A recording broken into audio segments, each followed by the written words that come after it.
At a rooftop birthday party, her cousin asked when she'd finally marry me. She rolled her eyes and replied loudly, "Marry him? I'm just killing time." The laughter stopped when I said, "Thanks for clarifying," placed the engagement ring box on the cake table, and left without another word. I, 28, male, had been with Emma, 26, for 2 years and 3 months. I thought we were building toward forever. At her cousin Maya's rooftop birthday party last Saturday night, I stood with an engagement ring in my jacket pocket, waiting for the right moment to change both our lives. I was wrong about which life was about to change. Maya raised her champagne glass at 9:47 p.m., smiled at Emma, and asked the question I'd been hoping someone would ask. "So when are you finally going to marry this guy? He's been around forever." The rooftop went quiet for half a second. Then Emma rolled her eyes, looked directly at me, and said loud enough for everyone to hear, "Marry him? I'm just killing time." The crowd laughed, nervous at first, then louder when they saw her grinning like she'd landed a perfect punchline. I felt the ring box burning a hole through my pocket. My chest went cold. My hands went numb. But my head went completely clear. I didn't argue. I didn't ask her to explain. I walked to the cake table, pulled the Tiffany box from my pocket, placed it next to the champagne bottles, and said 5 words. "Thanks for clarifying that, Emma." Then I turned and walked to the elevator. The laughter stopped before I reached the doors. By the time I hit the lobby, my phone was already lighting up. But I didn't look. I just kept walking. That rooftop moment lasted maybe 90 seconds. The fallout would last months. 2 years earlier, I met Emma at a mutual friend's gallery opening in Brooklyn. She worked in event planning. I was a software project manager at a mid-sized fintech startup. She was sharp, funny, social in a way I wasn't. I liked that she pulled me into rooms I wouldn't have entered on my own. Our first year felt solid. We split rent on a place in Astoria. She introduced me to her family at Thanksgiving. I introduced her to mine at Christmas. Her mother loved me. My parents thought she was great. Everything looked like it was going somewhere. But looking back now, the red flags were there. I just didn't want to see them. She never posted us together on social media. When I asked about it, she said she liked keeping her relationship private. I respected that. I didn't need public validation. Except now I realized she wasn't keeping us private. She was keeping me hidden. She'd introduce me to people at parties as my friend, or "This is Alex." Never boyfriend. Never partner. Just Alex. I told myself it didn't matter. Words were just words. Except words are how people know where they stand. 6 months ago, I started thinking about proposing. We'd talked about marriage in vague terms. She'd say things like, "someday," and "when we're ready." I took that as a yes and waiting. I started saving for a ring. I asked her best friend, Jenna, for advice in May. Jenna seemed surprised when I brought it up. She asked me if Emma had said she wanted to get engaged. I said we talked about it. Jenna nodded slowly and said, "Just make sure you're both on the same page." I thought we were. I was an idiot. I bought the ring 3 weeks ago. Classic solitaire, 1.2 carats, platinum band. It cost me $8,000. I picked it up from the jeweler on a Tuesday afternoon and carried it home like I was smuggling state secrets. I hid it in the back of my closet inside a box of old tax documents. Emma never went in there. I planned to propose at Maya's birthday party because Emma had mentioned how much she loved that rooftop venue. She said it would be perfect for something special someday. I thought that someday was this Saturday. I was wrong. But at least I found out before I got down on one knee in front of 50 people. At least I found out before I signed paperwork or said vows or wasted another 2 years waiting for someday to arrive. The morning of the party, Emma seemed normal. We had coffee. She curled her hair. I ironed my shirt. She asked me if I was excited for tonight. I said I was. She smiled and kissed my cheek and said, "It's going to be fun." Fun. That was the word she used. Not meaningful. Not special. Just fun. I should have caught that. I didn't. We took an Uber to the venue at 7:30 p.m. The party was supposed to start at 8 o'clock. Emma spent the ride checking her phone and laughing at messages I couldn't see. I asked her what was funny. She said, "Just Maya being Maya." When we walked onto the rooftop, the city skyline was glowing behind us. String lights hung overhead. A bartender was setting up near the far corner. About 30 people were already there. Maya ran over, hugged Emma, hugged me, thanked us for coming early. I felt the ring box in my jacket. My heart was pounding. I was planning to wait until after dinner, maybe during toasts. I wanted it to feel organic, not staged. I wanted her to feel surprised, but not ambushed. Then Maya asked the question. Maya raised her glass at 9:47 p.m. I know the exact time because I checked my watch right before she spoke. I was thinking about timing. I was thinking about when to pull Emma aside. I was thinking about how to make the moment perfect. Maya's voice cut through the music. Emma, serious question. When are you finally going to marry this guy? The rooftop went quiet. I felt every eye turn toward us. My hand moved toward my jacket pocket. This wasn't how I'd planned it, but maybe this was the moment. Maybe this was the universe giving me a green light. Then Emma rolled her eyes. Not a small eye roll. Not a playful one. A full theatrical rotation, head tilted back, exaggerated and deliberate. She looked at me like I was a piece of furniture someone kept asking her to rearrange. Marry him, she said. Her voice was loud. Too loud. Like she wanted to make sure everyone heard. I'm just killing time. The words landed like a slap. My hand froze halfway to my pocket. The rooftop stayed quiet for 1 second. Then 2. Then someone laughed. I don't know who. But the laugh broke the seal. 3 more people laughed. Then 5. Then the whole crowd. Emma grinned. She thought she'd told a joke. She thought the punchline was me. I looked at her face. She wasn't looking at me. She was looking at the crowd, feeding off their reaction, enjoying the attention. This wasn't a slip of the tongue. This wasn't nervousness or bad phrasing. This was exactly what she meant. My chest felt hollow. My throat closed. But my mind went sharp and cold. I'd spent $8,000 on a ring for someone who thought I was disposable. I'd spent 2 years planning a future with someone who was planning an exit. I didn't argue. Arguments require 2 people who care about the outcome. I didn't yell. Yelling gives power to the person who hurt you. I didn't ask her to explain. Explanations are for people who deserve second chances. I walked to the cake table. The ring box was small, navy blue, unmistakable. I pulled it from my pocket and set it down next to the champagne bottles. The Tiffany logo faced the crowd. The laughter stopped. I looked at Emma. Her smile was gone. Her face had gone pale. I said, "Thanks for clarifying that, Emma."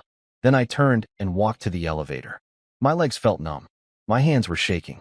But I kept my face blank. I didn't give her tears. I didn't give her drama. I just left. The elevator doors opened. I stepped inside. I pressed the button for the lobby.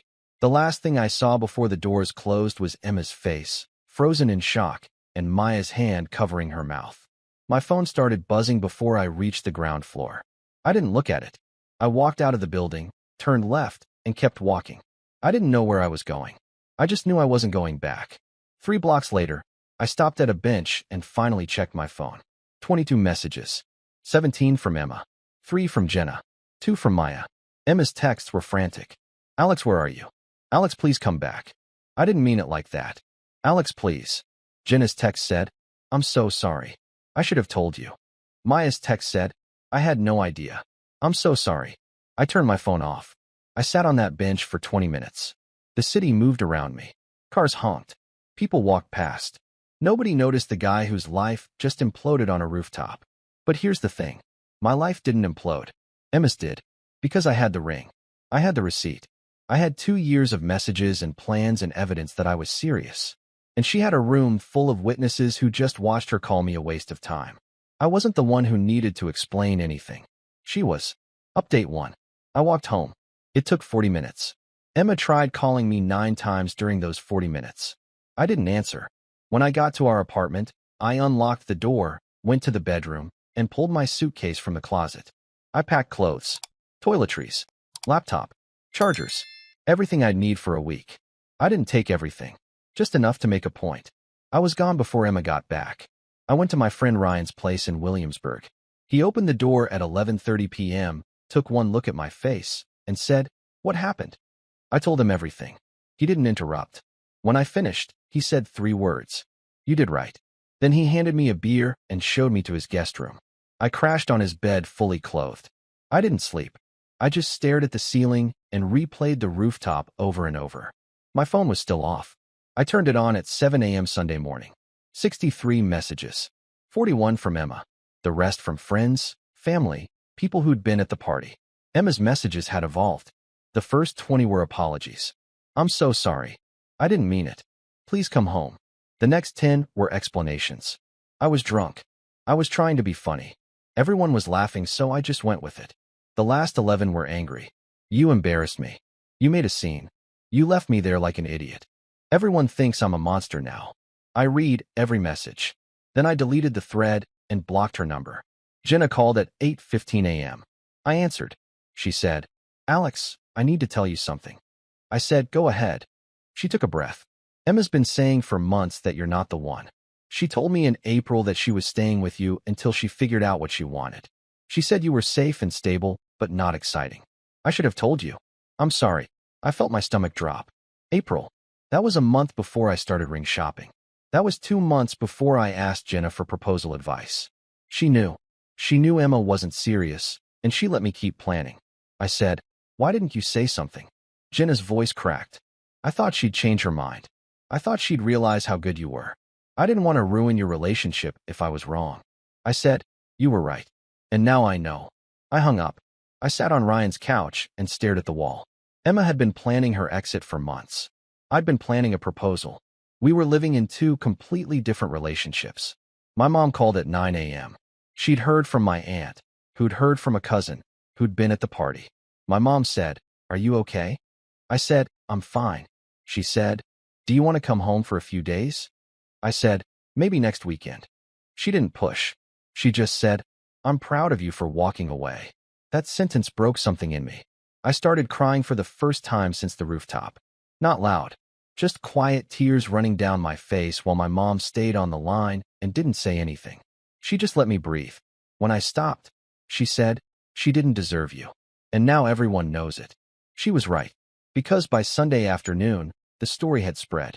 Not because I told anyone. Because Emma's cousin Maya posted about it. Maya didn't name names. She didn't post photos.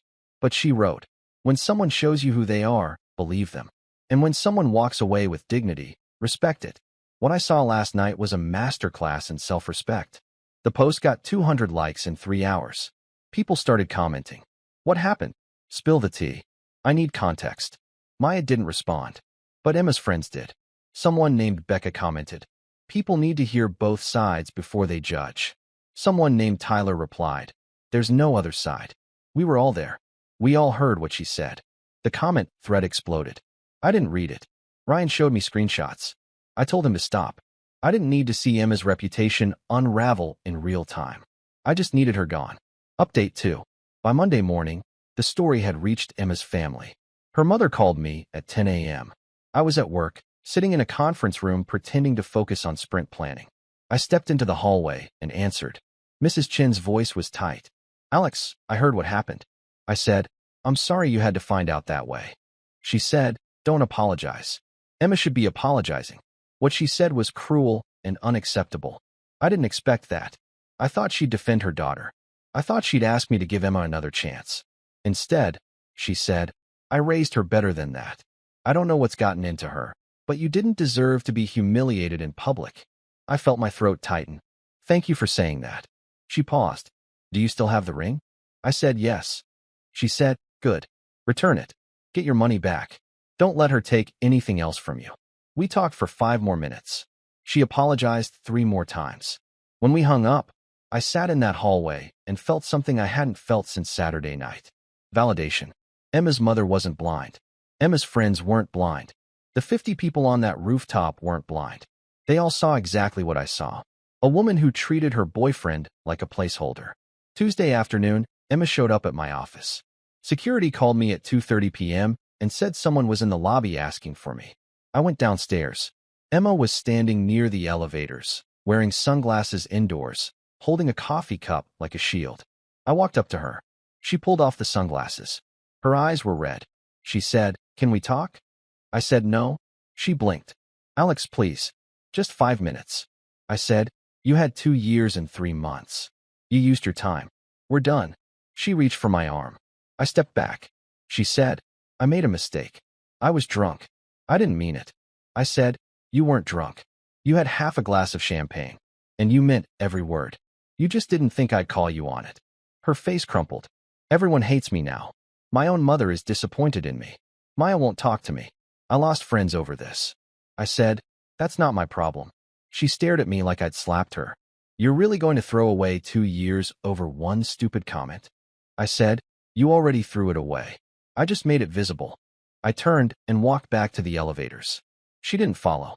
Security called me 10 minutes later and said she'd left the building. I blocked her on Instagram, Facebook, LinkedIn, and every other platform where she could reach me. Wednesday, Jenna called again. She said, Emma's telling people you overreacted.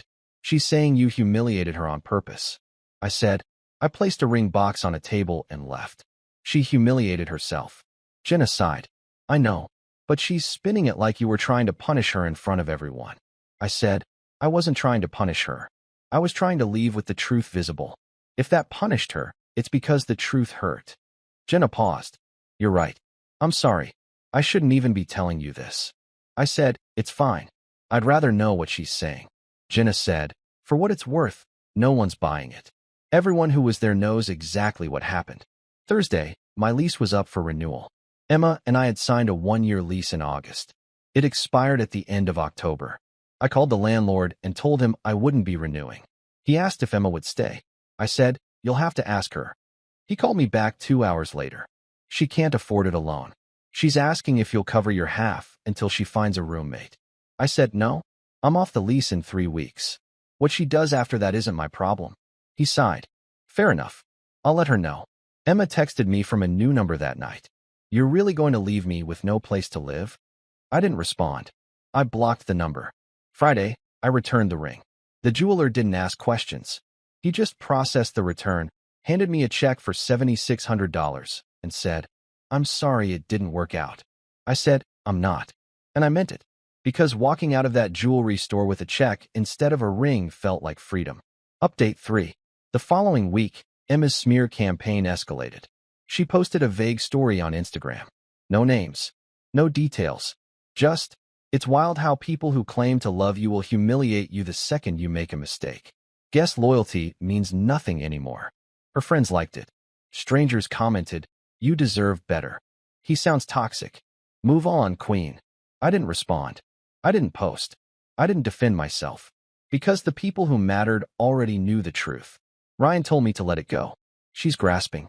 She knows she messed up, and now she's trying to rewrite history. Don't give her the oxygen. He was right. So I focused on work. I focused on finding a new apartment. I focused on anything that wasn't Emma. But Emma wasn't done. On Tuesday, she called my mother. My mom called me immediately after and said, Emma just told me you blindsided her with a breakup and left her emotionally devastated. I said, that's not what happened. My mom said, I know. I told her if she ever contacts me again, I'll block her number. I felt a weight lift. My mom had my back. My friends had my back. Even Emma's own mother had my back. The only people who believed Emma's version were people who didn't know the full story. Wednesday, Emma texted me from yet another new number. I know you hate me, but can we at least talk about splitting the furniture and stuff? I responded for the first time in 2 weeks. Keep it all. I don't want anything that reminds me of you. She replied, Alex, please. I'm sorry. I know I messed up. Can we just meet for coffee and talk like adults? I said no. Move out by October 31st. After that, it's not my problem. She sent 3 more messages. I didn't read them. I blocked the number. Thursday, Maya reached out. She said, I need to tell you something. Emma's been telling people you proposed at my party to embarrass her. She's saying you planned the whole thing to make her look bad. I felt my blood pressure spike. I didn't propose. I didn't even pull the ring out until after she said what she said. Maya said, I know. I was standing right there. But she's rewriting the story to make herself the victim. I said, let her. Anyone who believes that wasn't paying attention. Maya said, I'm done with her. I've known Emma my whole life. But what she did to you was unforgivable. I'm sorry I asked that question. I had no idea she felt that way. I said, it's not your fault. You didn't make her say it. She chose her words. Friday, I signed a lease on a studio in Queens. Smaller than the Astoria apartment. Cheaper. Quieter. I moved in the following Saturday with help from Ryan and 2 other friends. We hauled boxes, assembled furniture, ordered pizza. By 9 p.m., I was unpacked and alone in my new place. It felt like starting over. It felt like freedom. By mid-November, Emma's social circle had fractured. Jenna stopped talking to her. Maya stopped talking to her. 3 mutual friends unfollowed her on social media. The people who'd witnessed the rooftop moment didn't forget. And the people who heard the story secondhand didn't need details to understand what happened. Emma posted less. Her Instagram went quiet. The confident, social butterfly version of her disappeared. She stopped going to events. She stopped tagging people. She stopped performing.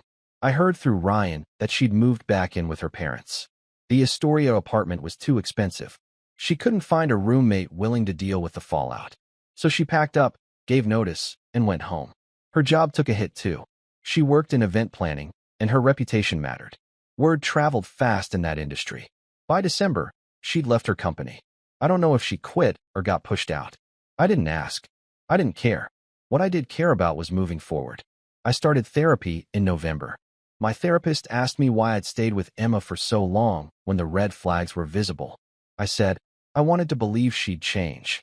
My therapist said, people don't change unless they want to. And she didn't want to. That hit me hard.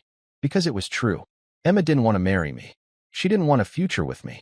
She just wanted the comfort of having someone around until something better came along. I wasn't her partner. I was her safety net. In December, I started dating again. Nothing serious. Just coffee dates and dinners with people I met through apps. It felt strange at first, but it also felt honest. No one was pretending. No one was hiding. No one was killing time. One woman I met, Lauren, asked me on our second date why my last relationship ended. I told her the short version. She said, that's brutal. How are you doing now? I said, better. I'd rather know the truth than live in a lie. She smiled. That's a good way to look at it. We didn't work out long term, but she restored something I thought Emma had broken. The belief that honest people still existed. It's been 7 months since the rooftop party. I'm 29 now. I live alone in Queens. I have a new gym routine. I've reconnected with friends I'd neglected during my time with Emma. I've traveled twice, once to Colorado, once to Portugal. I've spent money on experiences instead of trying to prove my worth to someone who didn't value it. The ring money, all $7,600, went into a travel fund. I'm planning a trip to Iceland next spring. Emma used to say Iceland was boring. She said she'd never waste vacation time on a cold rock in the middle of nowhere. I'm going anyway. Because it's not her trip. It's mine. I haven't heard from Emma in 5 months. The last message she sent was in January. I hope you're doing okay. I think about you sometimes. I didn't respond. There was nothing left to say. Maya reached out in March to apologize again. I told her she didn't need to keep apologizing. She said, I just feel awful. That question ruined everything. I said, that question saved me 2 more years of wasted time. I should be thanking you. She laughed. It felt good to laugh about it. Looking back, the rooftop wasn't the worst moment of my life. It was the clearest. Because in 90 seconds, Emma showed me exactly who she was. And in 90 seconds, I showed her exactly who I was. She was someone who treated love like a joke. I was someone who walked away when the punchline was me. The engagement ring I almost gave her is gone. The apartment we shared is gone. The future I imagined is gone. And I'm not sad about any of it. Because what I have now is something I didn't have on that rooftop. Clarity, boundaries, self-respect. Some people spend years trying to fix relationships that were never meant to last. I spent 90 seconds ending one. And every day since, I've been grateful I didn't wait any longer. Emma taught me something valuable. She taught me that silence is louder than shouting. That walking away is stronger than staying. That the right person won't make you feel like you're killing time. I don't hate her. I don't wish her harm. I just don't think about her anymore. And that, more than anything, feels like freedom.